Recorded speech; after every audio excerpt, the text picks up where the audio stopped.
Eu falo assim, eu digo Maranata e você com a convicção que tem na volta de Cristo, diz o Senhor logo vem. Amém? Maranata! E ele vem na minha e na sua geração, diga amém. Bom, já foi falado aqui, né? Eu gostei da dinâmicazinha aqui, da encenação muito boa, muito criativa. O personagem que vamos falar hoje, né? A gente vai falar um pouco sobre a liderança de Josafá. Quem foi Josafá, né? O que esse homem fez? A gente falou no sábado sobre a experiência de Josué. Josué, ele foi um excelente líder, não é? No domingo a gente falou de Samuel. Na segunda, ontem, a gente falou da Débora, não é? Então a gente vê aí cada característica de líderes que serviram a Deus, que foram fiéis a Deus e foram bem-sucedidos. Assim como era naquele tempo, não é? Assim também pode ser nos nossos dias atuais, não é? Eu acredito sim que o nosso Deus, ele ainda pode sim revelar e levantar líderes como Josafá, como Josué, como Samuel e por aí vai. Amém? Bom, o mundo hoje, ele, em todos os aspectos, ele clama por liderança. Ele chama por liderança. Então, o mundo, ele exige, de uma certa forma, em geral, que você tem que isso é o mundo. Ele diz que você sempre tem que ser o melhor. É isso que a mídia influencia e é isso que as pessoas tentam colocar na nossa cabeça, na sua mente, que você tem que ser o melhor naquilo que você faz, o absoluto na sua empresa, na faculdade, enfim, aonde nós vamos, o mundo quer que eu e você seja o melhor. Só que quando eu começo a olhar para a Bíblia, para o cristianismo, para o nosso Deus, Deus, ele não exige o melhor. Ele não exige que você seja, corrigindo, ele não exige que você seja o melhor. Ele não quer que você seja o absoluto, o cara. Mas Deus, ele exige de mim e de você que você dê o seu melhor. Você não precisa ser o melhor, você precisa dar o seu melhor. E quando a gente olha para a vida de Josafá, quando a gente olha para a vida dos outros líderes, que já foi dito e já foi falado aqui essa semana, todos deram o seu melhor. E é assim que Deus faz na minha vida e na tua vida. Ele não quer que você seja absoluto, que você seja o melhor, mas você sim precisa dar o seu melhor. Eu queria que o nome explicando, não é? Naquele tempo da Bíblia, né? Os pais, eles davam nomes aos filhos e acreditavam que os filhos seguiriam o rumo da sua vida pelo significado do seu nome. O significado do nome Josafá significa Jeová governa. Então, a ideia do nome era basicamente o seguinte, que a vida de Josafá seria governada, seria guiada por Deus. Era assim que os pais de Josafá pensaram, Jeová governa. E a gente vê que assim ele fez. Ele deixou que Deus governasse a sua vida. Ele deixou que Deus guiasse a sua vida. Em todo tempo, todo instante, Josafá acreditava em Deus. Eu queria que vocês abrissem suas Bíblias lá no livro de 2 Crônicas. E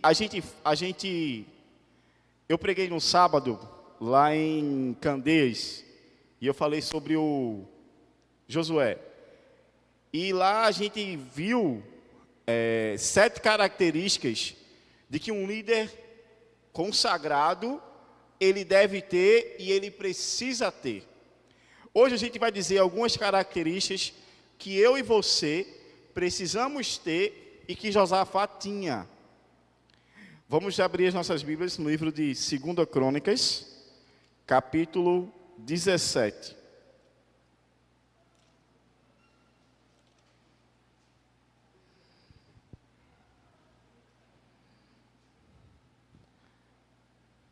Perdão, 2 Crônicas, capítulo 20, versículo 1 ao 4.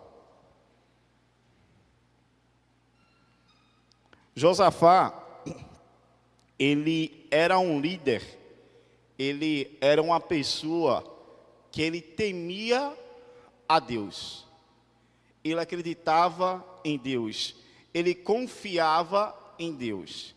E quando a gente confia, para a gente confiar numa pessoa, para a gente acreditar em uma pessoa, a gente precisa ter um relacionamento com essa pessoa. Se eu não conviver com essa pessoa, eu não vou acreditar nessa pessoa e eu também, provavelmente, existe uma grande probabilidade de eu não confiar nessa pessoa. E Josafá, ele acreditava em Deus, ele temia a Deus. Por que Josafá fazia isso? Josafá, ele fazia isso com o único intuito, que ele conhecia a Deus, ele tinha um relacionamento íntimo com Deus.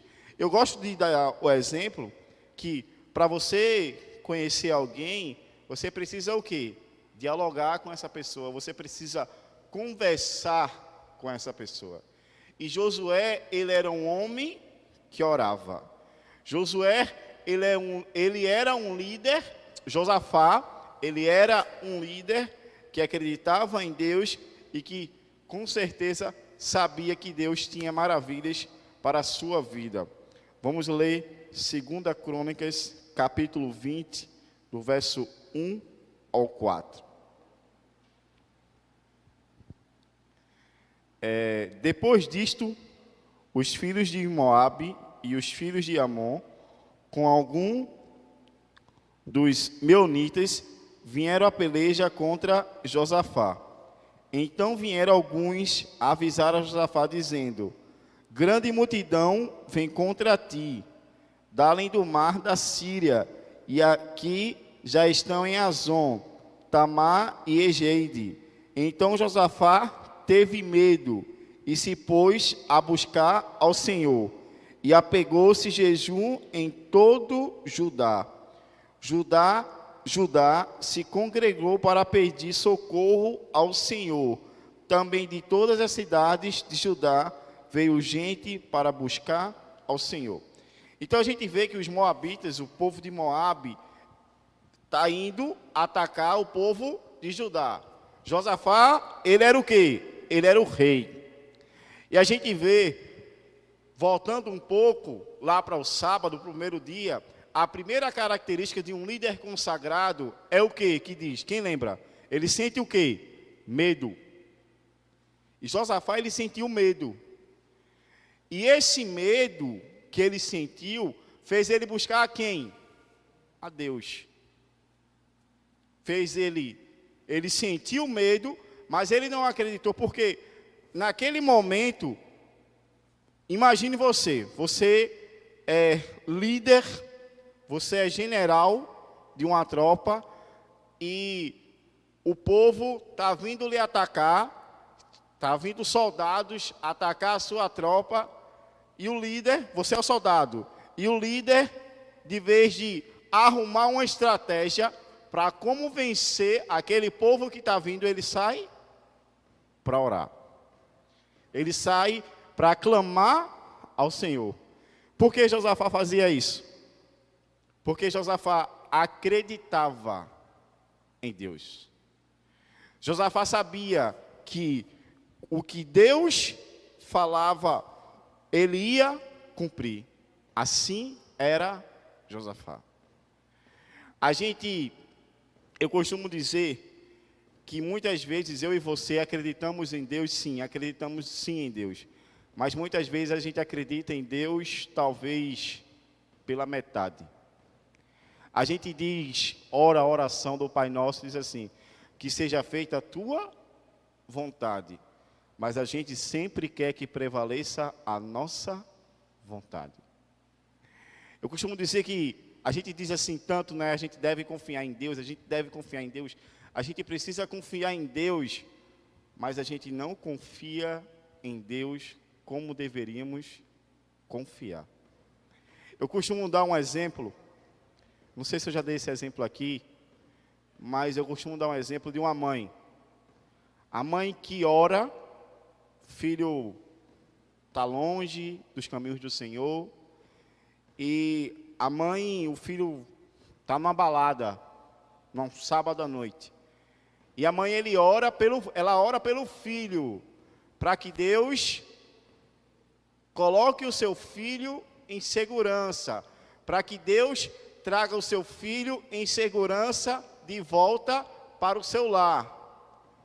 Mas ela ora, ela acreditou em Deus, ela confiou em Deus, ela entregou a vida do seu filho nas mãos de Deus, do Senhor. Mas eu tenho certeza, quem é mãe aqui, enquanto o filho não bota, enquanto ela não escuta a zoada da chave, ela não dorme. É assim ou não é? Enquanto ela não escuta que o seu filho chegou em casa, ela não dorme. Ela não confiou, ela não colocou a vida dos filhos na mão do Senhor, porque ela não consegue dormir tranquila. Então, muitas vezes, a gente diz que confia, mas talvez a gente não confie em Deus como a gente precisa confiar. Como a gente deve confiar. Josafá, ele confiava profundamente em Deus. Ele seguiu, né, o que o seu nome dizia: Jeová governa. E é assim que eu e você temos que agir. Temos que deixar que Deus governe a nossa vida. Temos que deixar que Deus administre a nossa vida. Guia, Senhor. Eu vou pelo caminho que tu mandar. Então, Josafá, ele foi bem sucedido. Por ele que acreditar em Deus. Ele não tentou bolar estratégias, como eu vou vencer meus inimigos. Não, ele apenas o quê? Fez o mais simples. Confiou. Se retirou e clamou ao Senhor. E muitas vezes a gente começa a passar por algumas dificuldades, por alguns problemas na nossa vida, né? E a gente começa a querer resolver os problemas com as nossas mãos. A gente começa a querer resolver as coisas do nosso jeito. Não, eu vou resolver assim, eu vou resolver assim. E por último, quando às vezes não tem mais saída nenhuma, aí a gente vai até Deus, pede a Deus, e Deus vai lá e resolve. É assim ou não é? É assim. Então, a gente diz que acredita, mas a gente não acredita verdadeiramente como deve acreditar, como precisa acreditar. A gente tem que parar e entender que assim como Deus agia no Velho Testamento, assim como Deus agia no tempo de Josafá, Ele pode sim, e Ele ainda age assim nos tempos de hoje. Basta eu e você acreditar. Basta nós entender e colocar Deus na frente. Um líder, ele acredita que Deus pode sim guiar a sua vida. Josafá, ele acreditava nisso. E eu e você também precisamos acreditar nisso. Eu queria que vocês abrissem agora suas Bíblias, lá no livro de 2 Crônicas, já estamos aí, capítulo 20. Do verso 15, capítulo 20, do verso 15 ao 17.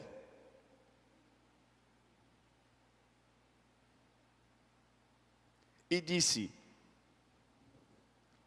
dai ouvidos, todo a Judá, e vós, moradores de Jerusalém, e tu, ó rei Josafá, ao que vos diz o Senhor, não temas nem vos assustes por causa desta grande multidão, pois a peleja não é vossa, mas é de Deus.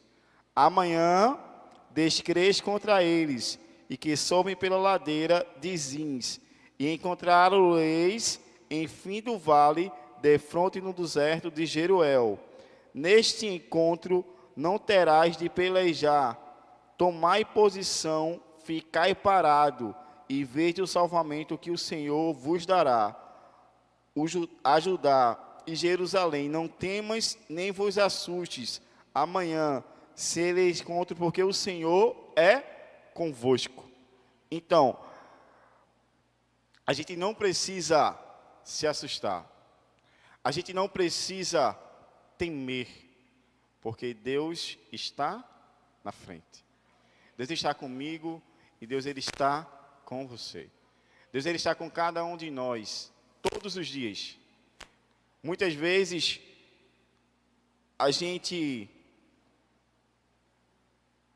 eu costumo dizer isso, eu gosto de dizer isso, que Deus ele está sempre com a gente. Muitas vezes é eu e você que não estamos com Deus. Mas Deus ele está lá. Basta eu chamar. Basta eu clamar e ele com certeza vai vir nos ajudar, a mim e a você. Então, acredite que Deus, ele possa sim, e ele deve sim, agir na minha vida e na tua vida. Não existe segredo, não existe mistério nenhum, corrigindo a palavra. Não existe mistério.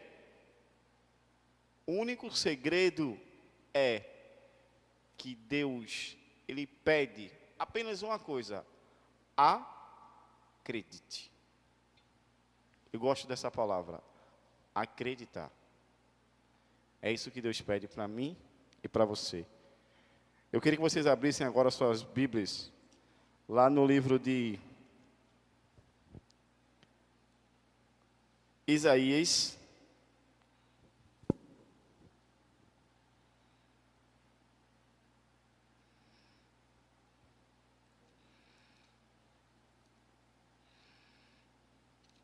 Isaías 65.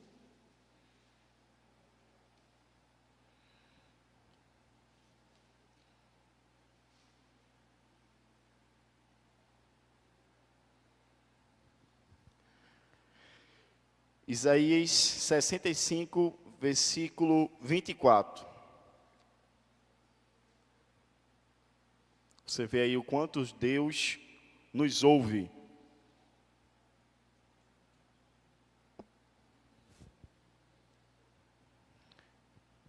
E diz assim: amém? Todos acharam?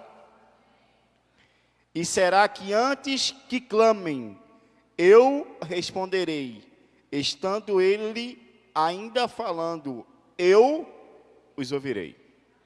Então a gente entende e vê que Deus, ele ouve o nosso clamor. Deus, ele ouve as nossas orações. Eu gosto de uma frase, eu escutei essa frase acho que há uns 12 anos, 10 anos atrás, mais ou menos. E nunca mais eu esqueci. É uma frase do pastor Edmir.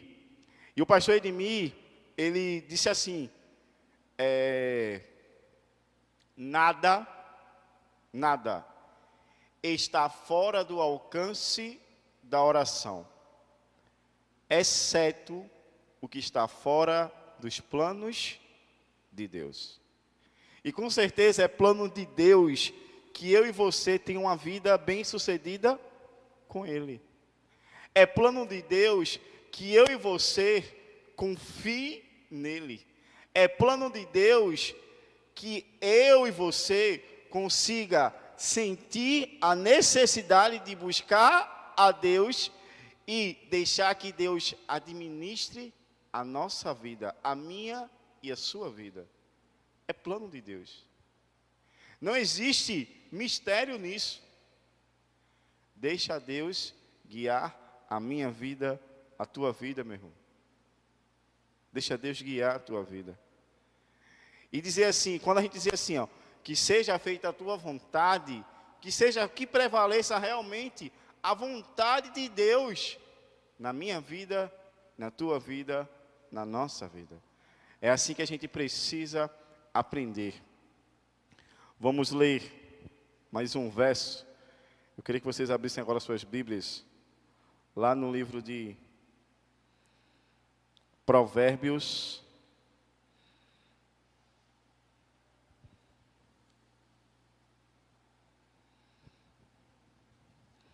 Provérbios capítulo 16, e o verso é o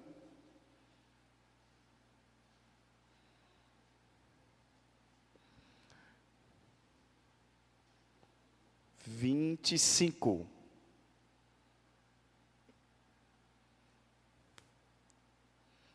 Para finalizarmos. A gente entende que Deus, você tem que entender que Deus, eu e você, temos que entender que Deus, eu gosto muito de frisar essa palavra, essa frase, deixar Deus guiar a sua vida. Sem Deus, eu e você não somos nada.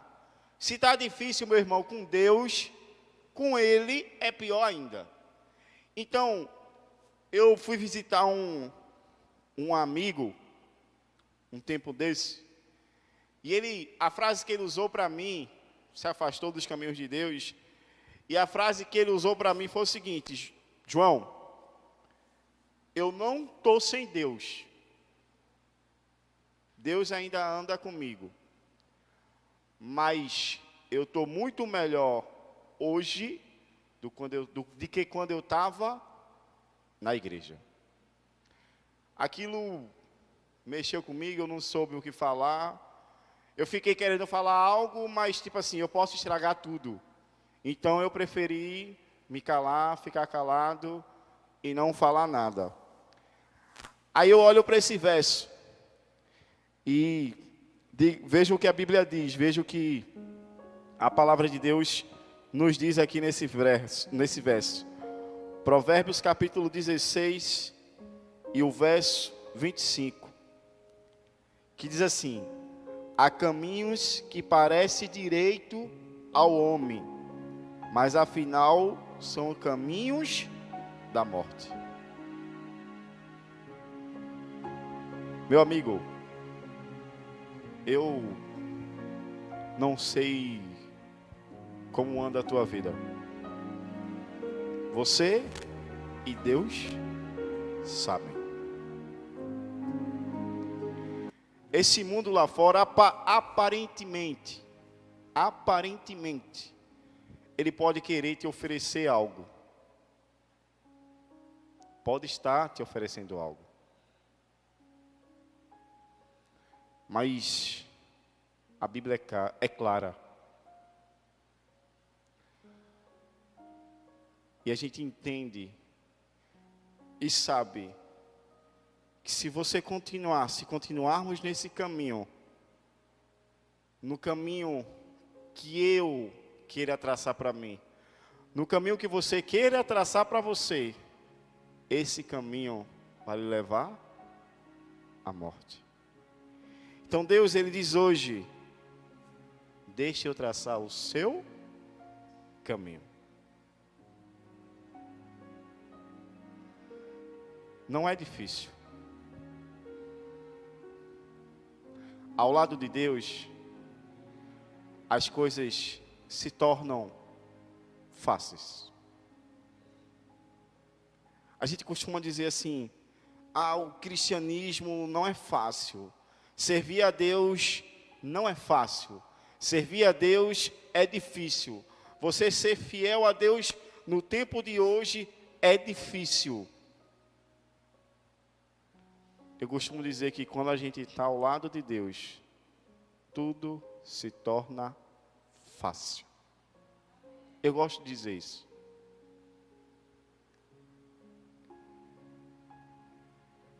Vai ter tribulações, vai ter um caminho muitas vezes perturbado, vai. Mas ao lado de Deus, você vai conseguir vencer.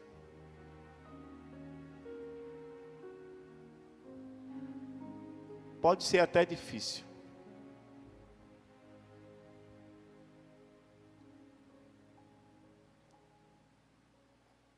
Mas não é impossível.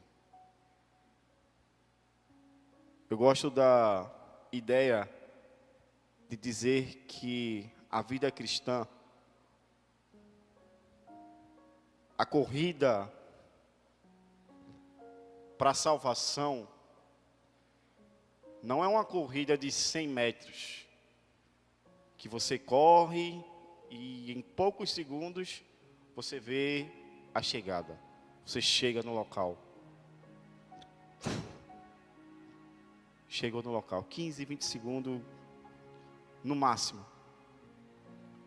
Costumo dizer que a vida cristã, eu gosto de dizer isso, que a vida cristã ela é uma maratona. E o caminho, o percurso mais difícil, não é a empolgação da largada. Você está bem ali na maratona e você largou. Você está empolgado, você vai correndo, você vai correndo, você vai correndo.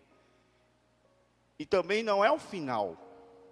No final tu já está vendo a chegada, então você vê a chegada, você se empolga. Então aquela empolgação do início, ela vem de novo. Os momentos mais difíceis é o caminho do meio. É quando o cansaço começa a bater.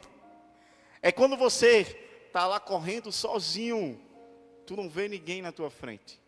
Você está sozinho. Os músculos começam a doer. As perturbações começam a vir. E tudo na tua mente fala assim, ó. Desiste, desiste, desiste. Eu costumo dizer que esse sim, o percurso do meio é o percurso mais difícil. Mas quando você não desiste, você está correndo e você não desiste, e você chega lá, você sente a alegria no rosto de ter conseguido, de ter chegado.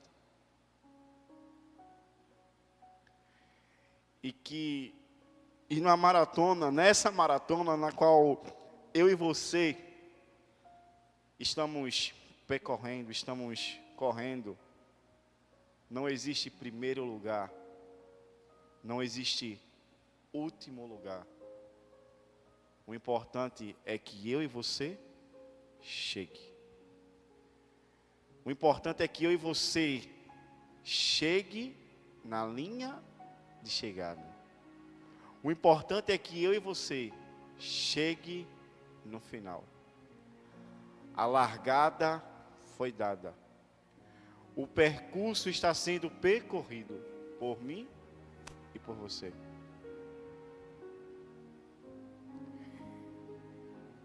Existe um grande conflito entre o bem e o mal. A gente não consegue ver, mas o bem e o mal travam uma batalha espiritual. E nessa batalha, eu e você somos coadjuvantes. O inimigo, ele luta pela destruição da sua vida.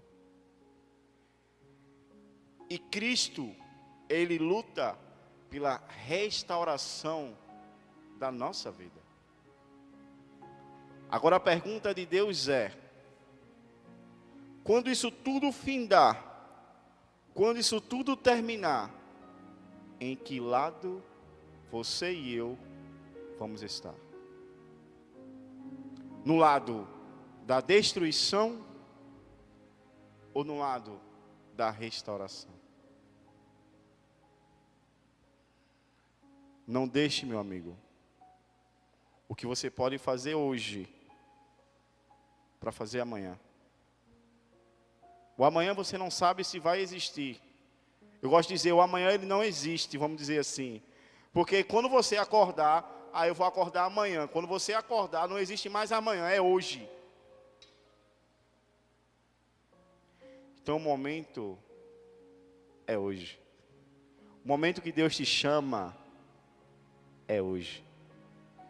Então que eu e você possamos se erguer, assim como Josafá fez, assim como Josué fez. Eu lembro um tempo, eu não lembro se foi uma semana jovem, mas eu lembro de uma pregação do Eliabe, e ele usou uma frase de uma música que eu nunca mais me esqueci. Ele pregava sobre Daniel, e ele disse que o segredo que Daniel, ele aprendeu o único segredo,